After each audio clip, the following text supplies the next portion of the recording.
Tidak semua tempat tinggal benar-benar kosong ketika malam tiba.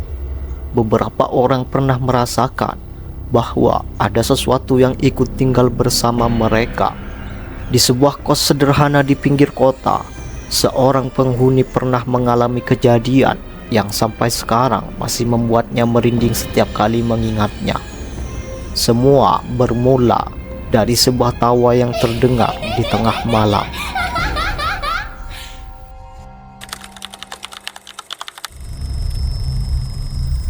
Beberapa tahun lalu, seorang mahasiswa bernama Raka baru saja pindah ke sebuah kos murah yang berada di pinggir kota. Bangunan kos itu cukup sederhana, hanya ada 2 lantai, lorong panjang, dan lampu yang tidak terlalu terang. Di belakang bangunan kos, terdapat halaman kecil dengan sebuah pohon besar yang sudah sangat tua. Pemilik kos pernah mengatakan bahwa pohon itu sudah ada sejak lama, bahkan sebelum bangunan kos didirikan. Namun Raka tidak terlalu memikirkan hal itu. Yang penting baginya hanya satu: kos itu murah dan dekat dengan kampus.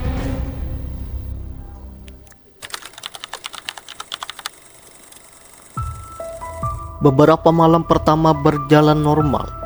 Raka menjalani aktivitas seperti biasa, kuliah di siang hari, lalu kembali ke kos pada malam hari.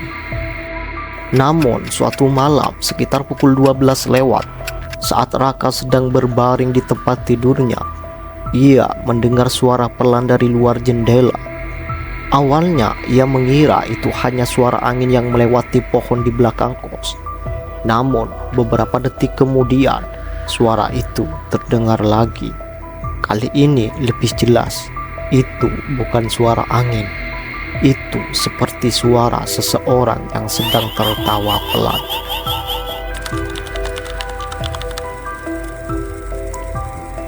Raka mencoba menenangkan dirinya.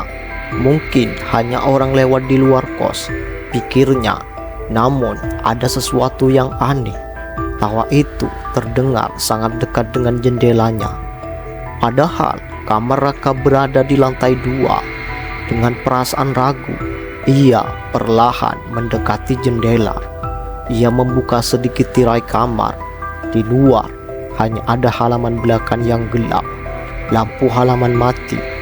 Pohon besar itu berdiri diam, tertiup angin malam. Tidak ada siapapun di sana.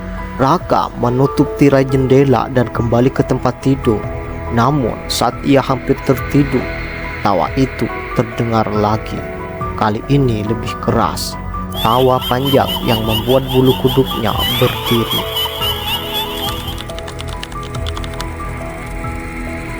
Keesokan harinya, Raka menceritakan kejadian itu kepada salah satu penghuni kos lainnya. Temannya hanya terdiam sebentar. Lalu ia bertanya dengan pelan, "Suara tawanya dari arah pohon belakang ya?" Raka mengangguk. Temannya kemudian mengatakan sesuatu yang membuat Raka merinding. Beberapa penghuni lama pernah mendengar hal yang sama. Tawa perempuan yang terdengar dari arah pohon itu, dan hampir selalu terjadi setelah tengah malam.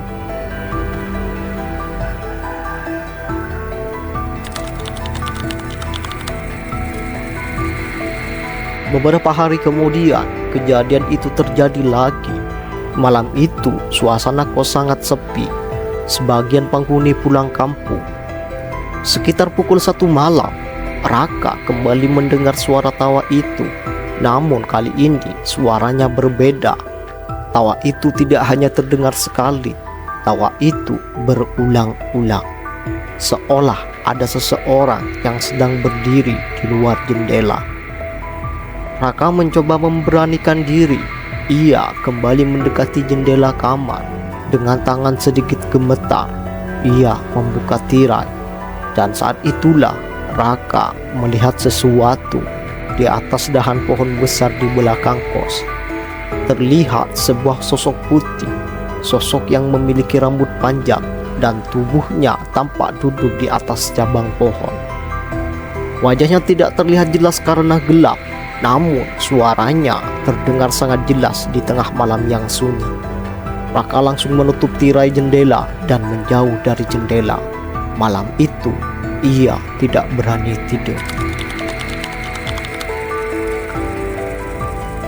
Beberapa minggu setelah kejadian itu, Raka akhirnya memutuskan untuk pindah dari kos tersebut. Sebelum pergi, ia sempat berbicara dengan penjaga kos. Penjaga kos hanya menghela napas panjang. Lalu ia berkata bahwa pohon besar di belakang kos itu memang sudah lama dianggap tidak biasa oleh warga sekitar. Beberapa orang pernah melihat sosok perempuan di sana pada malam hari, dan sebagian lainnya pernah mendengar tawa yang sama. Sampai hari ini, Raka tidak pernah kembali ke kos tersebut. Namun, setiap kali ia mengingat malam itu, ia masih bisa mendengar dengan jelas di kepalanya suara tawa yang datang dari arah pohon besar di belakang kos. Tawa yang terdengar di tengah malam yang sunyi, dan mungkin saja masih terdengar sampai sekarang.